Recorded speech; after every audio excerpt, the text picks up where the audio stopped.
नमो भगवते वासुदेवाय नारायणं नमस्कृत्य नरं चैव नरोत्तमं देवीं सरस्वतीं व्यासं ततो जयमुदीरयेत् नष्टप्रायेषु भद्रेषु नित्यं भागवत सेवया भगवती उत्तम श्लोके भक्तिर्भक्ति नैष्ठिकी. So continuing with the discussion on Srimad Bhagavatam, first canto, chapter 9, passing away of Bhishma Dev in the presence of Lord Krishna. Text 29 onwards. Dharmam pravadastasya sakala pratyupastita yo yogin naschan nrityor vanchitastu tatrayana. While Bhishma Dev was describing occupational duties, the sun's course ran into the northern hemisphere. This period is designed by mystics who die at their will. So the sun started from southern hemisphere, Dakshinayan to Uttarayan. So that is the day, actually, according to our calendar, it's a day of Makara Sankranti. So that is the day when Bhishma Pitama left his body. So because he was a yogi, he had to wait for the right moment. In fact, Krishna also speaks about it in Bhagavad Gita in chapter 6, I believe. Yeah, 6, when to leave the body. But then he says the yogis choose this time when the sun is in the northern hemisphere and Shukla Paksh of the moon and so forth. They choose that time to leave the body. But then he says for devotees, it's not a problem. They can leave any time. I think, no, it's not 6th chapter. I think it's the 8th chapter. The perfect yogis or mystics can leave the material body at their own sweet will at a suitable time and go to a suitable planet desired by them.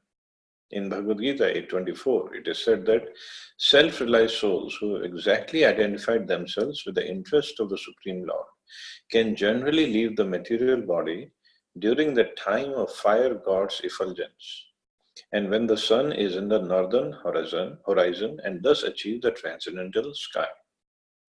So they leave the body at their own will. So this is the power of yoga.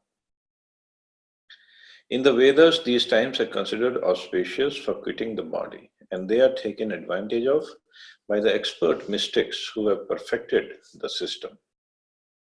Perfection of yoga means attainment of such supermental states as to be able to leave the material body as desired. Yogis can also reach any planet within no time without a material vehicle. The yogis can reach the highest planetary system within a very short time, but this is impossible for the materialist whose attempt to reach the highest planet will fail, even if it travels for millions of years at a speed of millions of miles per hour. So this is a different science. That's a different science, and Bhishmadev knew very well how to utilize it. He was just waiting for the suitable moment to quit his material body.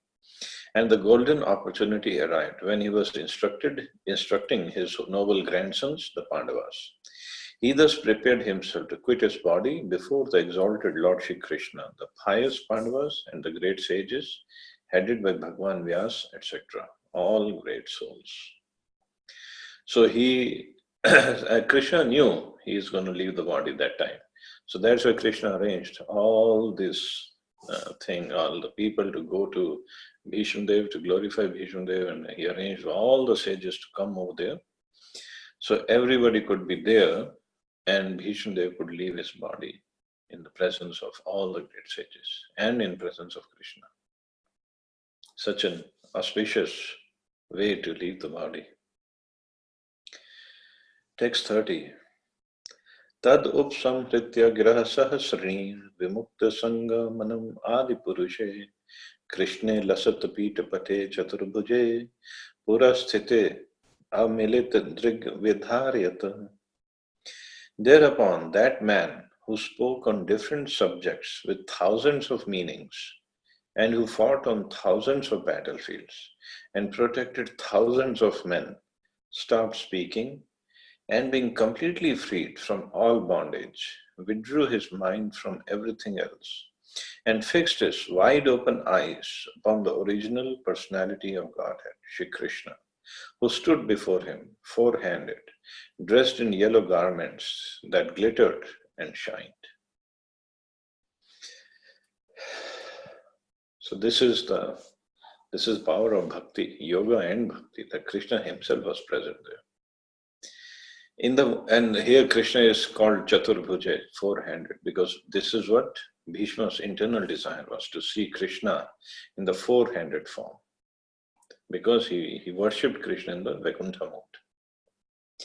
In the momentous hour of leaving his material body, Bhishmadev set the glorious example concerning the important function of the human form of life. The subject matter which attracts the dying man becomes the beginning of his next life.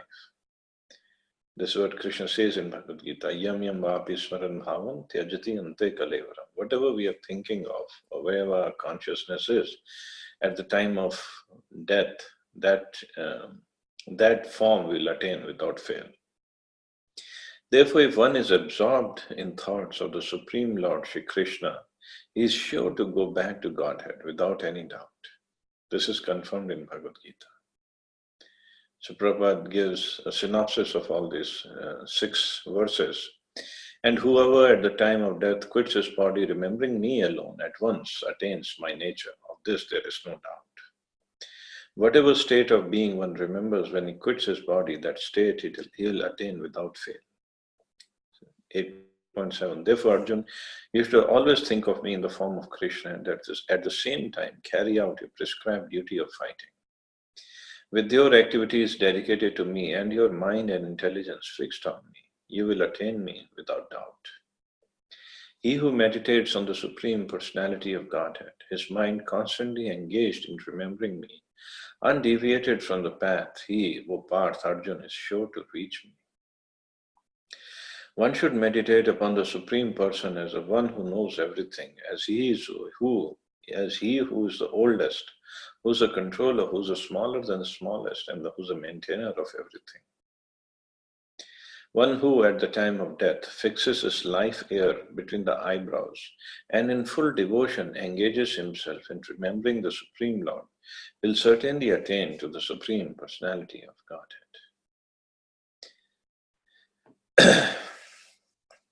Sri Bhishmadev attained the perfection of quitting his body at will and was fortunate enough to have Lord Sri Krishna, the object of his attention, personally present at the time of death. He therefore fixed his open eyes upon him. He wanted to see Sri Krishna for a long time out of his spontaneous love for him. Because he was a pure devotee, he had very little to do with the detailed performance of yogic principles. Simple bhakti yoga is enough to bring about perfection. Therefore, the ardent desire of Bhishmadev was to see the person of Lord Krishna, the most lovable object. And by the grace of the Lord, Shri Bhishmadev had this opportunity at the last stage of his breathing. So fortunate Bhishmadev was that Krishna himself was present when Bhishmadev was leaving his body. So with Bhakti Yoga, it is possible to attract Krishna. Because this is what Nectar Devotion says. Pure devotion service, there are 6 qualities of pure devotion service, and the topmost quality is it attracts Krishna.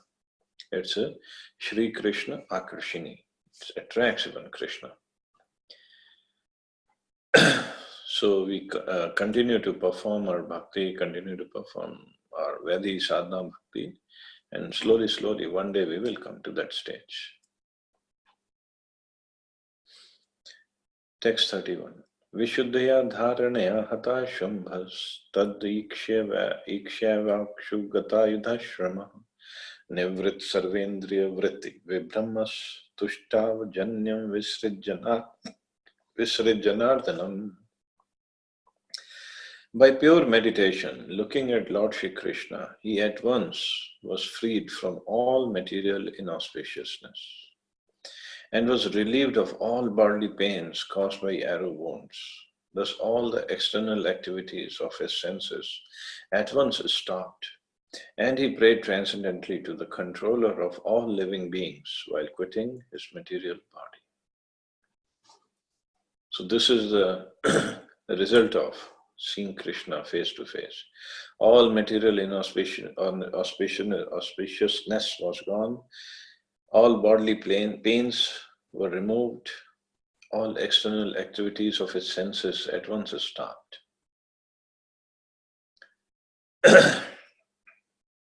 Prabhupada writes, the material body is a gift of the material energy, technically called illusion. Identification with the material body is due to forgetfulness of our eternal relationship with the Lord. For a pure devotee of the Lord, like Bhishmadev, this illusion was at once removed as soon as the Lord arrived. Lord Krishna is like the sun, and the illusory external material energy is like darkness. In the presence of the sun, there is no possibility that darkness can stand. Therefore, just on the arrival of Lord Krishna, all material contamination was completely removed, and Bhishmadev was thus able to be transcendently situated by stopping the activities of the impure senses in collaboration with matter. So this is the effect of arrival of Lord Krishna. So Krishna is non-different from his holy name, Nam Namino Bhinatvam. So same thing can happen with us as soon as Krishna enters in the heart of a devotee in the form of his name. So all these material misgivings or illusions, they can be removed as soon as his holy name enters our heart. So for that, we have to really chant. The chanting has to be very perfect. Just like Bhakti Vinod Thakur has explained, that if when we chant and we are not chanting attentively, or we are chanting with offenses, then only the letters come out of our mouth. It's not the holy name. It's only the ka, ra, sha, na, that ha, ra, those letters, alphabets, they come out. It's not the name. It's not the holy name. Example Prabhupada has given, just like many times we have seen the kids play with the fake guns. They have plastic guns, and the guns make lots of sound, but there is no bullet that is coming out of those guns. So similarly, when we are chanting without attention, when we are chanting offensively, then it is like those plastic guns which are making lots of noise, lots of sound, but there is no bullet, there is no Harinam coming out, which is going to kill all this Maya effects in the heart. So the chanting has to be very pure, very proper. Of course, to get to that proper chanting, we have to go through this improper chanting. And we keep on chanting and keep on desiring to chant properly, keep on fixing our mistakes. And then when we chant properly, purely, we'll definitely have all those desired results that Prabhupada is mentioning here in the purport. Seeing Krishna face to face or hearing his holy name, there is no difference at all. It's same. The soul is originally pure, and so also the senses. By material contamination, the senses assume the role of imperfection and impurity. By revival of contact with the Supreme Pure, Lord Shri Krishna, the senses again become freed from material contaminations. So this is the result of meeting with Krishna. The senses again become freed from material contamination. Means they won't go for all these material objects of sense gratification. They'll go for the pure object of sense gratification, which is Krishna. Bhishmadev attained all these transcendental conditions prior to his leaving the material body because of the presence of the Lord. The Lord is a controller and benefactor of all living beings. That is the verdict of all the Vedas. He is the supreme eternity and living entity amongst all the eternal living beings, and he alone provides all necessities. Thus, he provided all facilities to fulfill the transcendental desire of his great devotee Shri Bhishmadev, who began to pray as follows. Now Bhishmadev is praying to Shri Krishna. Shri Bhishma Vacha iti matirup kalpita vitrishna bhagvati satvat pungave vibhumni swasukham up gate kvachit vihartum prakritim upeyushi tad yadbhav pravaha. Bhishmadev said, let me now invest my thinking, feeling and willing, which was so long engaged in different subjects and occupational duties, in the all-powerful Lord Shri Krishna. He is always self-satisfied because sometimes, being the leader of his devotees, he enjoys transcendental pleasure by descending on the material world, although from him only the material world is created. So, although the material world comes from Krishna, but he still comes to this material world just to give pleasure to his devotees. Because Bhishmadev was a statesman, the head of the Kuru dynasty, a great general, and a leader of Kshatriyas, his mind was strewn over so many subjects, and his thinking, feeling, and willing were engaged in different matters. So we can only imagine how busy and how distracted Bhishmadev was throughout his life. But he still performed his bhakti. He still performed his meditation on the Supreme. So in the end, he got all the benefits of that. Now, in order to achieve pure devotional service, he wanted to invest all powers of thinking, feeling, and willing entirely in the Supreme Being, Lord Krishna. He is described herein as a leader of the devotees and all-powerful. Although Lord Krishna is the original personality of Godhead, he himself descends on earth to bestow upon his pure devotees the boon of devotional service. He descends sometimes as Lord Krishna as he is, and sometimes as Lord Chaitanya. Both are leaders of the pure devotees. Pure devotees of the Lord have no desire other than the service of the Lord, and therefore they are called Sattvatas. And the Lord is a chief amongst such Sattvatas. Bhishmadev therefore had no other desires. So Prabhupada writes a long purport, and then towards the end Prabhupada writes, the devotees also knows Shri Krishna as the original Narayan because Lord Shri Krishna by his plenary portion appears as Karanadaksha Vishnu, the original source of all material creation. The Lord also desires the association of his pure devotees, and for them only the Lord descends on the earth and enlivens them. The Lord appears out of his own will. He is not forced by the conditions of material nature. So these are the special characteristics of the Lord and his special relationship with his devotees, because just for their pleasure he appears on the material world. Of course, he also gets pleasure by coming here and performing some pastimes which he doesn't perform in the spiritual world. And now look at Bhishmadev, how he is glorifying Krishna. Tribhuvan kamanam tamala ravikar gora varambram dadane vapur lak kula vritan nabjam vijay sakhe ratarastu me annavadya. Shri Krishna is the intimate friend of Arjuna. He has appeared on this earth in his transcendental body, which resembles the bluish color of the tamal tree. His body attracts everyone in the three planetary systems, upper, middle, and lower. May his glittering yellow dress and his lotus face covered with paintings of sandalwood pulp be the object of my attraction, and may I not desire fruitive results. So while being on the bed of arrows, he is speaking such beautiful poetry. And he is calling Arjun. Here, Prabhupada, in the translation, he writes the word name Arjun, but in the shloka, the name came as Vijay Sakhe. So he is claiming Arjun is Vijay himself. So Krishna is Sakha of Vijay, Sakha of Arjun. And as previously we have seen, Krishna likes when devotees chant his name in relationship to his other devotees. Purport.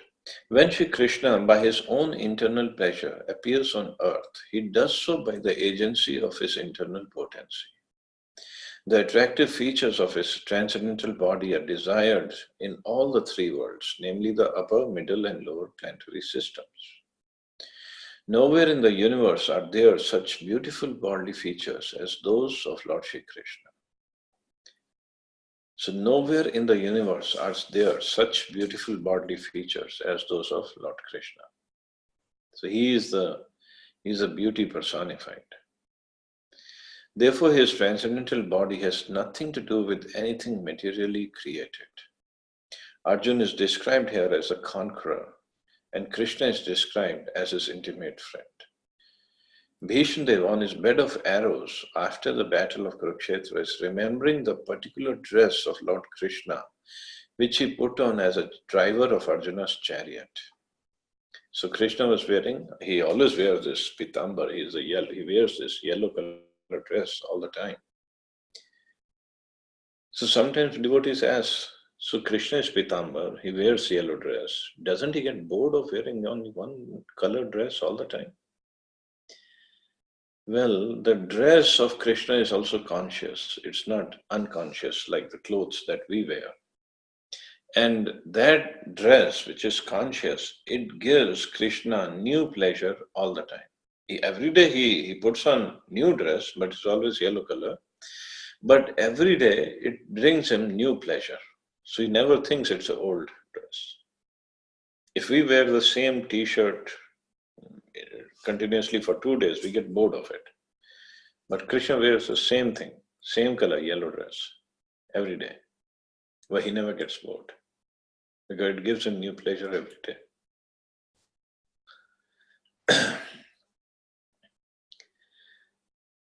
While fighting was going on between Arjuna and Bhishma, Bhishma's attraction was drawn by the glittering dress of Krishna, and indirectly he admired his so-called enemy Arjuna for possessing the Lord as his friend. Arjuna was always a conqueror because the Lord was his friend. Bhishmadev takes this opportunity to address the Lord as Vijay Sakhe, friend of Arjuna, because the Lord is pleased when he is addressed conjointly with his devotees who are related with him in different transcendental humors or mellows. While Krishna was a charioteer of Arjuna, sun rays glittered on the dress of the Lord, and the beautiful hue created by the reflection of such rays was never forgotten by Bhishmadev. As a great fighter, he was relishing the relation of Krishna in the chivalrous humor. So Bhishmadev's mood of service with Krishna is in chivalry, is in in a Kshatriya spirit. Transcendental relation with the Lord in any of the different rasas is relishable by the respective devotees in the highest ecstasy. So everybody has a different relationship. The categories are given, 5 principal and 7 secondary categories of relationships. But in those 5 principal categories, and in those 5, every principal category has 7 subdivisions or secondary categories. So every soul in the material world or spiritual world, they have a special relationship with the Lord in one of those categories. That's it. There's nothing beyond that. It just how much that mood is there, that varies from soul to soul. Transcendental relation with the Lord in any of the different rasas is relishable by respective devotees in the highest ecstasy. Less intelligent mundaners who want to make a show of being transcendently related with the Lord artificially jump at once to the relation of conjugal love, imitating the damsels of Rajadham. Such a cheap relation with the Lord exhibits only the base mentality of the mundaner, because one who has relished conjugal humor with the Lord cannot be attached to worldly conjugal rasa, which is condemned even by mundane ethics. So one who has tasted this conjugal rasa, the madhurya rasa with the Lord, he cannot be attached or attracted to the so-called rasa of the material world with the other women or men. He cannot be.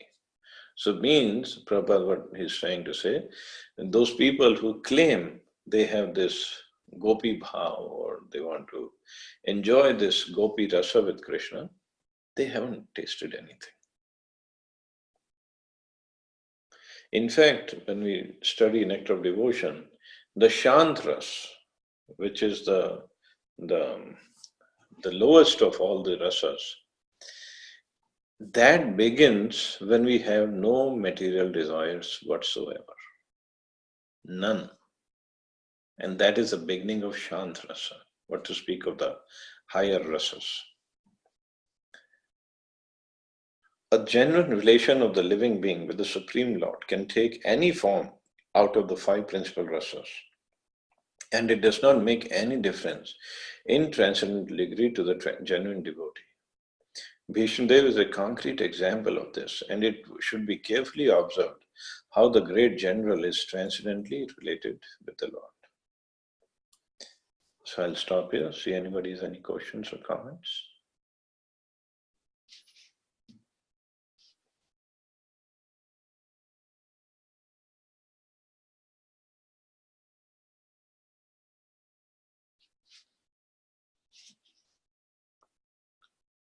Hari Bol.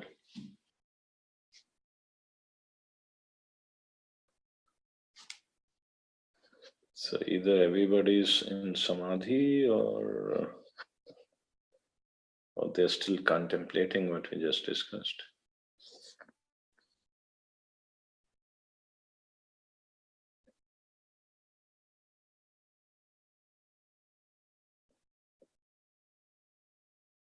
So should we stop here?